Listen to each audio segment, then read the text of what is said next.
Hi everyone, welcome to my channel. अगर आपने इस कहानी का पार्ट 1 नहीं सुना तो प्लीज़ मेरे चैनल पर जाइए और सुन लीजिए। चलिए पार्ट 2 शुरू करते हैं। सुकीमित्सु का लेटर पढ़ने के बाद तीनों कुछ देर तक चुप बैठे रहे। ये पहली बार था जब उन्हें एहसास हुआ कि वो सिर्फ किसी की प्रॉब्लम नहीं पढ़ रहे, वो किसी की पूरी जिंदगी के मोड़ पढ़ रहे हैं। हम कौन होते हैं एडवाइस देने वाले? कोहे ने पूछा। अत्सुया ने कंधे उचका दिए। हम नहीं देंगे तो शायद कोई और भी नहीं देगा। और शायद इसी एक सेंटेंस में इस पूरी किताब का दिल छुपा हुआ था।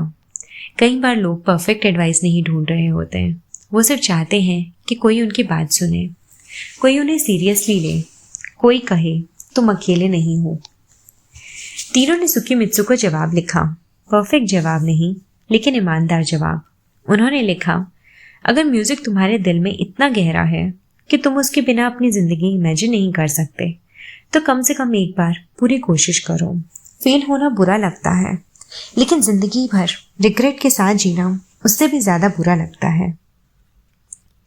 लेटर स्लॉट में जवाब डालने के बाद तीनों को लगा बात खत्म, लेकिन कुछ देर बाद एक और चिट्ठी आई। इस बार सुकीमित्सु का जवाब, जैसे वो उनसे रियल टाइम में बातें कर रहा हो।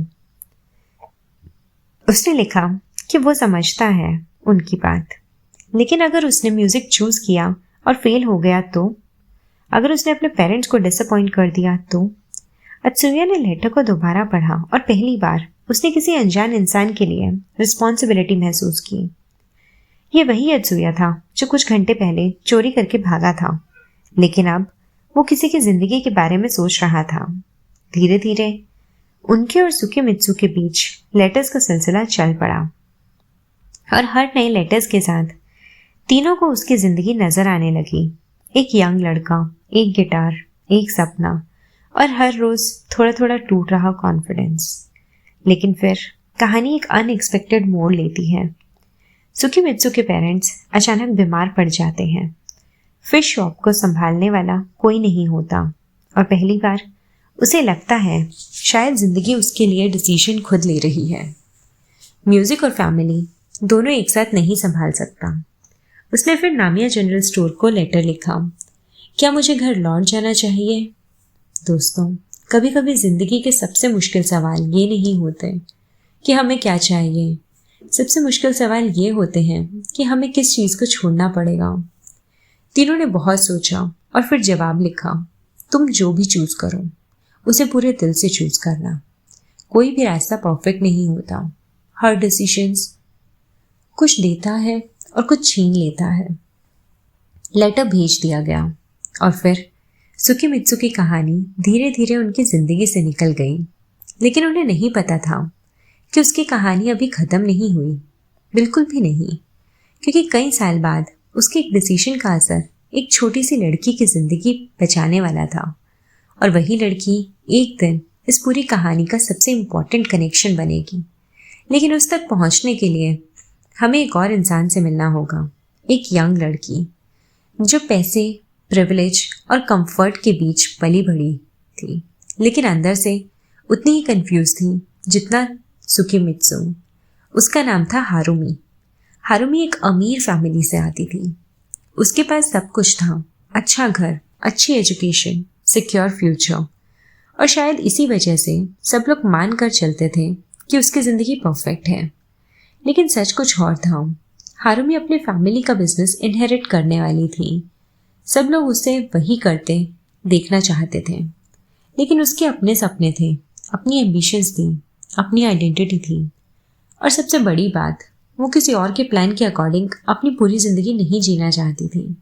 एक रात उसने भी नामिया जनरल स्टोर को लेटर लिखा और जब तीनों ने उसका लेटर पढ़ा तो उन्हें लगा जैसे वो अपनी ही कहानी पढ़ रहे हैं।